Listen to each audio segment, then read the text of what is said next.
چمن میں قبائلی عمائدین کی جانب سے بھارتی جارحیت کے خلاف اور پاک فوج کے حق میں ریلی نکالی گئی۔ مظاہرین نے بھارتی وزیراعظم مودی کے خلاف شدید نعرے بازی کی۔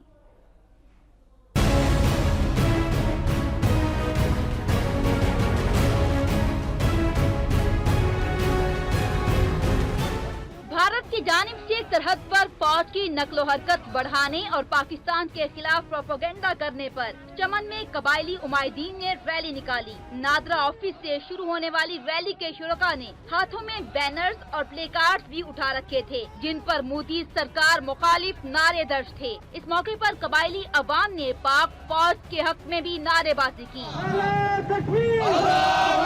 شرکاء نے اس عزم کا اعادہ کیا کہ بھارت کی جانب سے کسی بھی قسم کی جارحیت پر قبائلی اور پشتون عوام پاک فوج کے شانہ بشانہ کھڑے ہوں گے۔ شرکاء نے اس عزم کا اعادہ کیا کہ بھارت کی جانب سے کسی بھی قسم کی جارحیت پر قبائلی اور پشتون عوام پاک فوج کے شانہ بشانہ کھڑے ہوں گے۔ مظاہرین نے بھارت کی بلوچستان میں مداخلت کی شدید الفاظ میں مذمت کی۔ انہوں نے ملک میں امن و امان کے لیے قربانیوں پر پاک فوج کے شہداء کو خراج عقیدت بھی پیش کیا۔